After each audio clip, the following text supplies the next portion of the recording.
nosotros lo recibimos con gusto. Muy bien, vamos por partes. Me comentaba usted fuera de cámaras que usted también viajó a Trujillo con ocasión del cumpleaños, que no nomástico, Así es. del congresista Bazán. Pero no está incluido en la investigación porque usted lo hizo con su propio dinero. Así es. Bueno, claro, esta es una denuncia que proviene de un caso del año 2023, que fue también alrededor de febrero, por el cumpleaños del congresista Diego Bazán. Él hizo un cumpleaños con una serie de personalidades, congresistas, en fin. Y claro, yo fui con mi plata porque... ¿Bolín estuvo o no? No que yo recuerde. Ajá. Yo fui con mi dinero porque yo no hice ninguna actividad de representación política. Yo fui un viernes, me regresé un domingo, el cumpleaños creo que era el día sábado. Pero entiendo, y por eso creo que es importante también distinguir, mira tú cuánto se ha demorado el Ministerio Público, 2 años, de algo que es relativamente sencillo, es verificar el pasaje y las actividades que han realizado.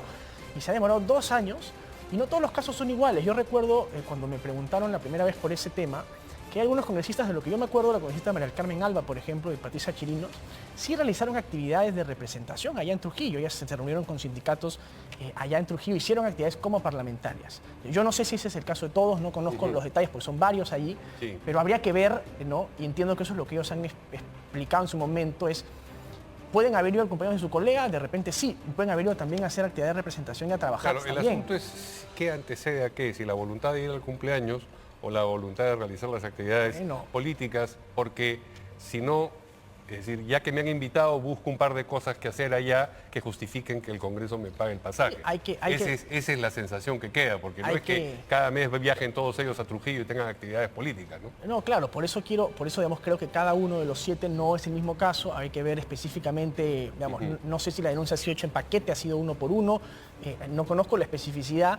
Me parece un poco forzada esa idea de tentativa de la congresista Rosángela Barbarán solo por haber ido, al final no fue, pero entonces es tentativa. No sé, por eso te digo, me parece un caso bastante débil y creo que hay que ver específicamente caso por caso, ¿no? Yo no sé cuál habrá sido el caso de mis colegas. Yo, como te respondí por mí, yo viajé con mis recursos porque no hice actividad de representación, fui un viernes y regresé un domingo. Muy bien, hablábamos de 2 iniciativas que han sido aprobadas hoy en la Comisión Permanente. La primera, la restitución de la firma de Alberto Fujimori en la Constitución del 93. ¿Usted votó a favor de esa...? Sí, yo voté a favor, yo presidí la sesión de la permanente y como presidente incluso voté a favor de la norma. Coincido plenamente con lo que ha hecho el congresista Rospigliosi, presidente de la Comisión de Constitución. Esto es una cuestión de restablecer la historia. La verdad histórica es que la Constitución fue promulgada por el señor Alberto Fujimori el año 93 y eso tiene que constar en la Constitución de ese año como consta en todas las demás constituciones anteriores. Con lo cual, a mí me parece, independientemente si algunos consideran esto o no una reivindicación, una ensalzación de la personalidad, el señor Fujimori en última instancia ya ni siquiera está con nosotros, ¿no? Pero sí creo que era importante volver a colocar un elemento histórico, político, que fue simplemente borrado. Ya podría ser por mezquindad, por odio político, pueden haber diversas razones, ¿no? Tampoco ya hay muchos de los que hicieron esa norma ya ni siquiera tampoco están, ¿no? Pero creo que es importante que eso se vuelva a colocar ahí en la Constitución porque fue parte de la historia, ¿no? ¿Y eso ya está sancionado, segunda votación? No, se ha aprobado en primera votación. En primera, falta una segunda votación todavía. Ahora, se ha aprobado con 17 votos a favor, 6 en contra. O sea, ha sido una amplia mayoría, porque además el proyecto, Mario, tenía alrededor de 60 firmas. Fue presentado con 60 firmas de parlamentarios. Pero en la permanente no hay 60. No, claro, pero digamos la proporción de las bancadas era en su gran mayoría a favor de la norma, ¿no? Entonces esa misma proporción que se hubiera visto en el Pleno se ha visto en la permanente porque han sido 17 contra 6, una cosa así, ¿no? Pero también había abstenciones, había como 4 abstenciones. Han habido como 4 abstenciones también. Igual es una mayoría grande, ¿no? Amplia. ¿Y cuándo se ve esto en la siguiente legislatura? En la siguiente permanente, podríamos tener una permanente nuevamente en enero, otra vez nuevamente en febrero. Tienen que transcurrir 7 días, ¿no? No es que de legislatura en legislatura, sino sencillamente es un arco de tiempo que tiene que vencerse, cumplirse y se vuelve... Entre la primera y la segunda votación, por lo general hay 7 días de plazo, salvo que se exonere con una mayoría calificada que no se ha hecho en este caso. Muy bien. Bueno, pero todo hace pensar que si hubo 17 votos esta vez, habrá algo semejante. Así es. El otro asunto es el del financiamiento privado de las organizaciones políticas. ¿Votó a favor también usted? Sí.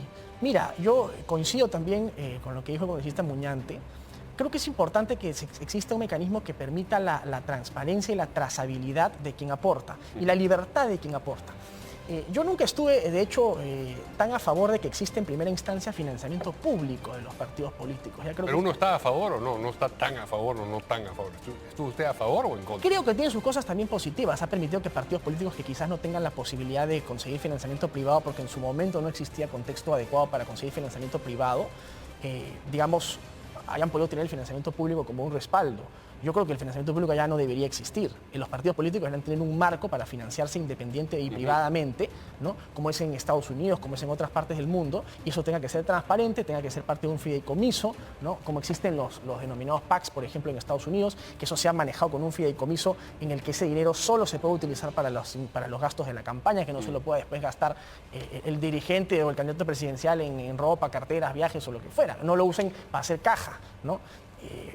O contratando a alguien que dé charlas. O contratando a alguien que dé charlas. Práctica bastante o que finalmente o como se ha venido pues utilizando muy mal también el financiamiento público, ¿no? Entonces. Pero lo cierto es que esta iniciativa no habla sobre la posibilidad de eliminar el financiamiento público, sino sencillamente restituye, agrega, añade el privado. Sí, porque lo que estaba ocurriendo es una suerte de informalización del financiamiento privado, era un poco lo que decía el congresista Muñante, ¿no? Llegaba de todas maneras el privado. Bueno, la informalidad en el Perú ha buscado todos los caminos y las puertas para poder ingresar.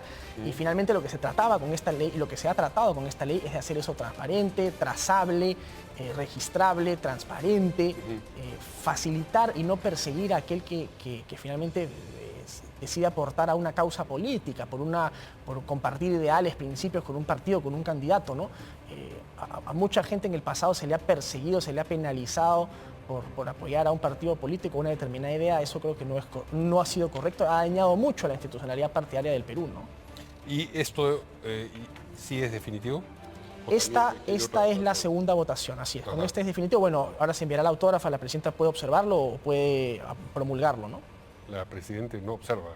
Y si no lo observa, aprobada por el Congreso. Y si no lo observase, se promulga automáticamente por el Congreso, ¿no? Bien, entonces esas son las dos cosas importantes que se han aprobado hoy día. En la agenda inmediata, ¿qué otros asuntos tiene la permanente? Bueno, hay diversos asuntos, ¿no? Hoy día hemos aprobado también, por ejemplo, unas modificaciones al régimen especial que se creó para el Centro Histórico de Lima, por ejemplo, ¿no? Se han aprobado algunas modificaciones para compatibilizar la restauración del centro histórico con el comercio ambulatorio, con el uso comercial de los espacios, diversas cosas, ¿no? Pero digamos, la agenda de la permanente es amplia, tiene diversos temas que han quedado del Pleno. No siempre pueden verse todos, la permanente no puede ver, por ejemplo, leyes orgánicas, reformas constitucionales. Son cosas, sí, son leyes por lo general de mayoría simple y se avanza en la medida que se puede. Hoy hemos visto 4 o 5 temas y nos hemos tomado 4 o 5 horas, ¿no? Los temas a veces toman tiempo en debatirse y en votarse, ¿no? Pero, digamos, la mecánica en la permanente acaba siendo, no diré más sencilla, pero sí menos complicada que en el Pleno. Pero son leyes también que requieren, digamos, son leyes también menos complejas, ¿no? ¿Esas mismas leyes en el Pleno tomarían más o menos el mismo Quizás un poco menos. Por ejemplo, en la permanente la votación es nominal, ¿no? Entonces votan los 32 uno por uno. En el Pleno uno marca su verde o rojo y está la votación. Es un poco más tedioso en ese sentido, ¿no? Ok, hay otros problemas que tiene el Congreso. Uno de ellos es la denuncia, presunta red de prostitución y adicionalmente, el hecho de que en ese trance, en esa circunstancia, mientras el Ministerio Público está haciendo sus indagaciones y sus intervenciones, el presidente del Congreso, el señor Salguana, viajó contra viento y marea porque se lo desaconsejaba la mayoría a la China, y ahí está todavía, creo, en la China, ¿no? Sí, todavía se encuentra él en la China, por eso es que yo he presidido junto con el segundo vicepresidente del congresista Cerrón, la permanente hoy, ¿no? Sí. Pero he visto que hay, por supuesto, iniciativas para censurarlo. Hay una de Honor y Democracia, hay otra que la congresista Susel Paredes con otros parlamentarios está impulsando. Hay una incluso para censurar no solo a Salguana, sino a toda la mesa. Sí. Pero a propósito de Salguana, usted ha dicho, de ninguna manera debe ser censurado. ¿Puede abundar un poco en el argumento? Mira, yo creo que aquí lo importante, Mario, es descubrir la verdad, el fondo del asunto, ¿no? Esta es una tarea, perseguir el delito es una tarea del Ministerio Público. Todos los peruanos pagamos nuestros impuestos para que los fiscales persigan el delito. La Fiscalía se ha demorado 21 días en hacer el primer allanamiento a la Fiscalía Mayor, la Oficina Jurídica y la Oficina de Recursos Humanos, ¿ya? Hasta ahora no sé si han encontrado ni siquiera las cámaras del lugar donde balearon a Andrea Vidal de más de 40 balazos. No sé si hay pericia balística, no sé si hay pericia forense, no sé si la policía ha movido un solo dedo para encontrar quién es el asesino, qué es el origen y la razón digamos, si queremos descubrir cuál fue la causa de ese asesinato y qué es lo que podría estarse ocultando en el Congreso, de lo cual hasta ahora solo hay supuestos y presuntos. Entonces, yo creo que es prematuro. Pero supuestos y presuntos que han determinado la salida de una persona. Del señor Torres Arabia, bueno, por supuesto. Que usted exige sea investigado. Sí, entonces, digamos, las presunciones tienen consecuencias antes de que las investigaciones y las sanciones penales... Y yo lo que...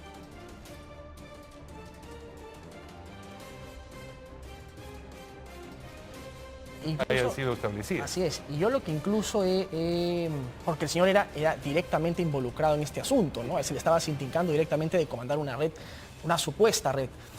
No, pero a lo que voy es a que, digamos, hay decisiones que debe tomar la presidencia del Congreso, como aquella que tomó, porque hay una situación que, digamos, está afectando, por decirlo menos, la imagen del Congreso. Sí, por Entonces, supuesto. lo que se critica en este caso es que en ese trance, el presidente de ese poder del Estado diga, yo me voy a China, ¿no? Mira, dejando ese...